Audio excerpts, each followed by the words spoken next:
ভিডিওর প্রথমে আমরা আবদার জানাচ্ছি, যারা বাংলাদেশের এই 10টি ব্যাংকে লুটপাট করে শেষ করে ফেলেছে, গ্রাহকের হাজার হাজার কোটি টাকা আমানতকে এই মুহূর্তে শঙ্কার মধ্যে ফেলে দেওয়া হয়েছে, তাদের প্রত্যেকের প্রপার্টি সিজ করে সরকার সেই প্রপার্টিকে বিক্রি করে দিয়ে তাদের টাকা পয়সা যতটুকু রিকভার করা যায় সেটা প্রথমত রাষ্ট্রীয় কোষাগারে বা সেই ব্যাংকগুলোকে ভর্তুকি দিতে হবে। এর পাশাপাশি যেই সিস্টেম তৈরি করা হয়েছে বিদেশ থেকে টাকা ফিরিয়ে আনার, সেই পদ্ধতিতেও সর্বোচ্চ কূটনৈতিক শক্তিকে কাজে লাগিয়ে টাকাগুলোকে ফিরিয়ে আনতে হবে। খুবই খারাপ সংবাদ। গত 16 বছরে কি পরিমাণ লুটপাট হয়েছে তার চিত্র হচ্ছে 10টা ব্যাংকের নমুনা। দেউলিয়া হয়ে গেছে। এখন এই 10টা ব্যাংকে কার কার টাকা আছে, কত টাকা আছে, যদি ব্যাংক টোটালি দেউলিয়া হয়েই যায়, এটা যদি আর রিটার্ন করতে না পারে দেউলিয়াপনা অবস্থা থেকে, আপনি কত টাকা পাবেন? প্রথমত আপনি 2 লাখ টাকা পাবেন, অ্যাকাউন্টে আপনার যাই টাকা থাকুক। ধরেন আপনার অ্যাকাউন্টে 10 লক্ষ টাকা ছিল, ব্যাংক দেউলিয়া হয়ে গেছে, আপনি ওই ব্যাংকগুলোর কোনো একটাতে যদি আপনার আমানত জমা থাকে তাহলে আপনাকে ব্যাংক 2 লক্ষ টাকা ফেরত দেবে প্রত্যেক গ্রাহককে। এবার যদি আপনার 1 কোটি টাকা থাকে তাও আপনি 2 লাখ টাকা পাবেন। এটা এক অদ্ভুত সিস্টেম। তবে পৃথিবীর অন্যান্য দেশও নাকি এই সিস্টেম নাই যে শতভাগ আমানত মানে রিটার্ন করে। তো পৃথিবীর অন্য দেশে তো এরকম লুটপাট হয় না, আমাদের দেশে হয়।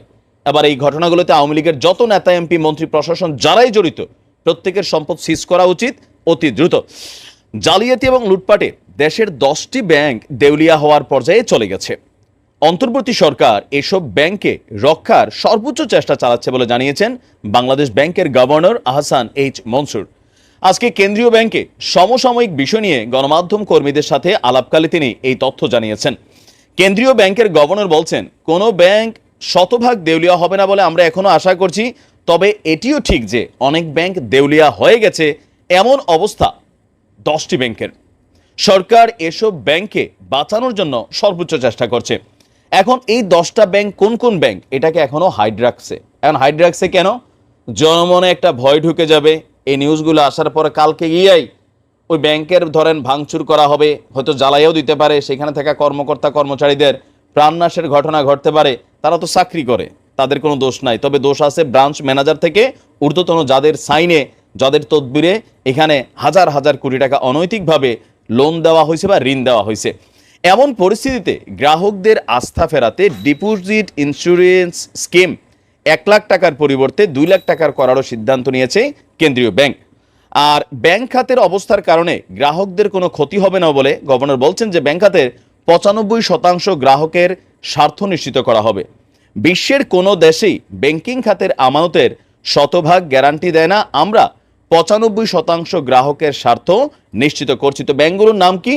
দেউলিয়াত্বের পথে থাকা 10টি ব্যাংকের নাম উল্লেখ না করে তিনি বলছেন যে আমরা খুবই দ্রুত এই ব্যাংকগুলোকে আবারও রিফর্ম করার জন্য সরকারের পক্ষ থেকে সর্বোচ্চ চেষ্টা করা হচ্ছে। এখন এইটাও তো একটা শঙ্কা ছড়াই গেছে। না বলতেন একবারে নাই বলতেন, কিন্তু এখন যে বললেন এটার একটা ইফেক্ট তো গণহারে সবগুলো ব্যাংকের উপর পড়তে পারে। আমার মনে হয়েছে যে আমাদের যিনি গভর্নর আছেন তিনি যেই কথাটা বলছেন এটাতে একটা প্যাঁচ লাগিয়ে গেছে। কারণ আমরা দৃশ্যত ইসলামী ব্যাংকগুলোর অবস্থা খারাপ দেখছি, সরকারি 2-1টা প্রাইভেট অনেকগুলো ব্যাংকের অবস্থায় খারাপ দেখছি। তো কোন 10টা ব্যাংক বললেও যেমন ঝামেলা আছে, এই যে বললো না, আমারও তো এখন টেনশন হতেছে। আমারও 4টা-5টা ব্যাংকে ছোট ছোট কিছু ডিপোজিট আছে, টাকা পয়সা আছে। আমার তো মনে হচ্ছে আমার কোন ব্যাংক জানি দেউলিয়া হয়ে গেল, আমি জানি আমার টাকাটা পাই কিনা। কালকে তো যাইয়া দেখা গেছে যে আমি সব ব্যাংকে থেকে টাকা তুলে ফেলতে পারি। তো এইটার ইফেক্টও দেওয়া সরকারের এই মুহূর্তে ভঙ্গুর অর্থনীতিকে বা ব্যাংকিং সিস্টেমকে সচল রাখতে গেলে যে টাকাগুলো মানুষ ব্যাংক থেকে তুলে নিছে এটাকে কিন্তু আবার ব্যাংকে ফেরত দিতে হবে। অনেকেই এই সকল সিচুয়েশনের কারণে টাকা তুলে ফেলছেন। সরকার এটাকে আবার নানানভাবে আটকানোর চেষ্টা করছেন। 1 লাখ, 2 লাখ, 3 লাখ করে 5 লাখ, আজকে এটার আবার সীমা তুলে নিয়েছেন। তবে আমার মনে হয় যে স্পষ্ট করে একটু বলা দরকার যে কার কার কোন কোন ব্যাংকের আমানতগুলো আসলে নষ্ট হয়ে গেছে। অশনি সংকেত যদি সরকার না পারে তখন তো আমরা আর মিনিমাম লেভেলও কিছু পাবো না। প্রবাসীরা হচ্ছে ধরেন এক ধরনের খেলনা। এই খেলনাটা নিয়ে লাস্ট আমাদের যেই রাজনৈতিক সরকারগুলো ক্ষমতায় ছিল নানান ধরনের বক্তব্য দিয়েছে। প্রবাসীরা দেশের রেমিডেন্স যোদ্ধা, অর্থনীতির চাকা, সামহাও অনেক ধরনের ব্লা ব্লা ব্লা বক্তব্য দিয়েছে। কিন্তু প্রবাসীদের যে জিনিসগুলো দরকার, একজন প্রবাসী হিসাবে তার কোন কোন সাপোর্টগুলো দরকার, কোন কোন লজিস্টিক সাপোর্ট দরকার, অথবা প্রবাসে থাকা অবস্থায় তার কি কি দরকার, একটা রাষ্ট্রের কাছ থেকে, আমার দেশ থেকে আমি সার্ভিস পাওয়ার, বা আমি এয়ারপোর্টে আসার পর আমার সাথে কোন ধরনের বিহেভিয়ার দরকার, অপ্রয়োজনীয় অনেক কিছু, একটা পাসপোর্ট আমরা যদি বাংলাদেশে আসি এটাকে রিনিউ করতে, অথবা একটা জন্ম নিবন্ধন করতে, অথবা যে কোনো যে একটা ব্যাংক অ্যাকাউন্ট খুলতে নানান ক্যাচাল আমাদেরকে পৌঁছাইতে হয়। তো এগুলো নিয়ে অনেক কথা হলেও, সংশ্লিষ্ট ডিপার্টমেন্ট থাকলেও চুরি বাটপারি ছাড়া এতদিন কিছু হয় নাই। কিন্তু সার্জিস রে, আমি বরাবরই এই টিমটার মধ্যে এই ছেলেটা বড় ব্লুটুথ বয়।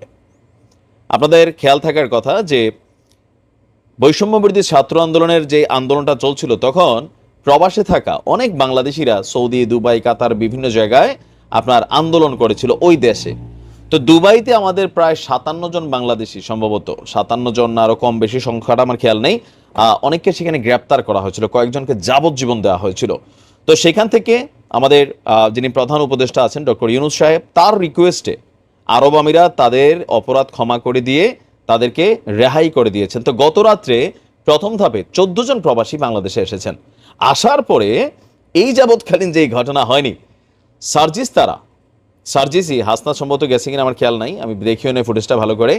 তো সার্জিসরে দেখছি তারা চলে গেছে এয়ারপোর্টে কাদেরকে রিসিভ করতে, সেই 14 জন প্রবাসীকে। দৃশ্য দেখে প্রবাসীদের কলিজা ভরসে, এখানে না প্যাকেজ আরো অংশ বাকি রাখছে। এরপরে এই যে মানুষগুলা দেশের জন্য তারা তাদের কর্মসংস্থান হারাইলো, টাকা পয়সা ধরা খাইলো, তাদেরকে যেন বাংলাদেশে চাকরির ব্যবস্থা করে দেওয়া হয়, সেইটা নিয়েও কিন্তু অন্তর্বর্তীকালীন সরকারকে তারা দৃষ্টি আকর্ষণ করেছে। তো সরকারে তো তারাই, অলিখিত সরকার হচ্ছে সার্জিস হাসনাতরা। এর পাশাপাশি প্রবাসীদের উদ্দেশ্যে খুবই কার্যকর কিছু কথা বলেছেন, যে কথাগুলো আমরা এতদিন যাবৎ বলেছি যে আমরা এয়ারপোর্টে গেলে কি চাই। তো সার্জিসের একই বক্তব্য, যেটা আমরা চাই যে প্রবাসীরা যখন আসবে, তো এয়ারপোর্টে কি সবাই খারাপ ব্যবহারের শিকার হয়? আমি আমার ব্যক্তি জীবনে হই নাই, অনেকবার দেশে গেছি। এখন এটা হইতে পারে আমি একটা ভালো দেশে থাকি, বাট মিডল ইস্টে আমাদের যে ভাইরা থাকেন, অথবা মালয়েশিয়া, সিঙ্গাপুর, আরও যে দেশগুলো আছে, মালদ্বীপ, তো এইরকম দেশগুলোতে যারা থাকেন তারা কিন্তু এয়ারপোর্ট অনেক হেনস্থার শিকার হন। সেইগুলো যেন বন্ধ করা হয়, এজন্য তিনি অন্তর্বর্তী সরকারের দৃষ্টি আকর্ষণ করেছেন সার্জিস। পাশাপাশি প্রবাসীরা বাংলাদেশে আসার পরে যে পাসপোর্ট একটা রিনিউ করতে গেলে এটা নাই, সেটা নাই, সেটা লাগবে, পুলিশ ভেরিফিকেশন, মানে কত কিছু, এই জিনিসগুলোকে যেন বন্ধ করে প্রত্যেকটা সেক্টরে হোক, সরকারি বেসরকারি, যেখানে যেখানে একটা প্রবাসী বাংলাদেশে আসার পরে তার কার্যক্রম লাগবে, জন্ম নিবন্ধন হোক, পাসপোর্ট হোক, একটা ড্রাইভিং লাইসেন্স হোক, সামহাও যেই কাজটাই লাগবে সেই কাজটা যেন দ্রুত গতিতে করে দেওয়া হয়। আর এর জন্য সংশ্লিষ্ট ডিপার্টমেন্টগুলোতে প্রবাসীদের জন্য একটা আলাদা সার্ভিসের ব্যবস্থা করা হয়, একটা স্পেশাল বিদ্যুৎ গতিতে কাজটা হয়, সেইটার জন্য অন্তর্বর্তীকালীন সরকারের দৃষ্টি আকর্ষণ করেছেন। আর আমাদের জন্য সবচেয়ে আরো পজিটিভ হচ্ছে ডক্টর মোহাম্মদ ইউনূস, তিনি নিজেও প্রথম দিন একটা বক্তব্য দিয়েছিলেন প্রবাসীদেরকে নিয়ে, যে তিনি প্রবাসীদের দৃশ্যগুলো জানেন, দেখেন, আর এগুলো নিয়ে তিনি অলরেডি নির্দেশনা দিয়েছেন। তো এখনো এয়ারপোর্টের মধ্যে শতভাগ পরিবেশ আমাদের ওকে হয় নাই, এখানেও নানান আমাদের ডিসম্যানেজমেন্ট আছে, বাট এগুলো হয়ে যাবে। তো সার্জিসের যে যাত্রাটা, সার্জিসের যে অ্যাক্টিভিটিসটা, সার্জিসের যেই রাজনৈতিক, আমি বলি এই পোলাপাইনগুলো নতুন না, গত 5 বছর রেডি করতেছে। ইভেন আমার প্রেডিকশন যদি ভুল না হয়, আগামী নির্বাচনে এই বৈষম্য বিরোধী ছাত্ররা তারা একটা রাজনৈতিক দল লঞ্চ করবে, আর সেই দলটার একটা প্রধান ফোকাসে থাকবে সার্জিস। আর এর জন্য তারা আজকে একটা নতুন পরিকল্পনা গ্রহণ করছে, পরের ভিডিওতে বলছি। তো প্রবাসীদের পক্ষ থেকে সার্জিসকে অসংখ্য ধন্যবাদ আমাদের সমস্যাগুলো তুলে ধরার জন্য। আমাদের আরো অনেক সমস্যা আছে, যদি বসে কখনো ডিবেট হয়, দেন হয়তো প্রবাসীদের পক্ষ থেকে কোনো না কোনো প্রতিনিধি বিষয়গুলো নিয়ে আলোচনা করবে।